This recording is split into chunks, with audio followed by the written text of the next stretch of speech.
In today's video, I'm going to teach you how to leave WhatsApp groups. By the end, you'll know exactly where to go, what to tap, and what to expect when you're no longer part of a conversation that isn't serving you. Start by opening WhatsApp. This can be on your phone or on WhatsApp web in your browser. Make sure you're signed in and on the main chat screen so you can easily find your conversations.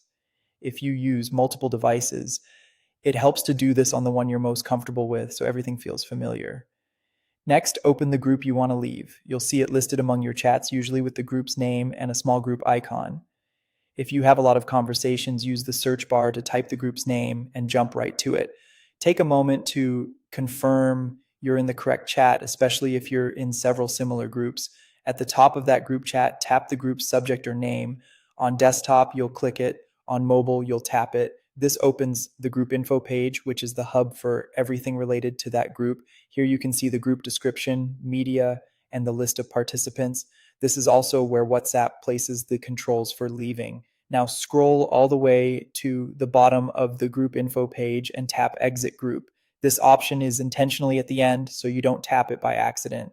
Tapping it tells WhatsApp you want to remove yourself from the group. You won't delete the group for anyone else. This action only affects your own membership. You'll then be asked to confirm. Tap exit again to finalize. After you confirm, you'll be removed from the participant list immediately. The chat will remain in your conversation list so you can review past messages, but you won't be able to send new messages unless someone adds you back. If you prefer a cleaner inbox, you can manage or clear the chat later according to your preferences. A few things to keep in mind for clarity. Depending on your app version and platform, other members or only group admins may see that you left. That visibility is controlled by WhatsApp and can vary.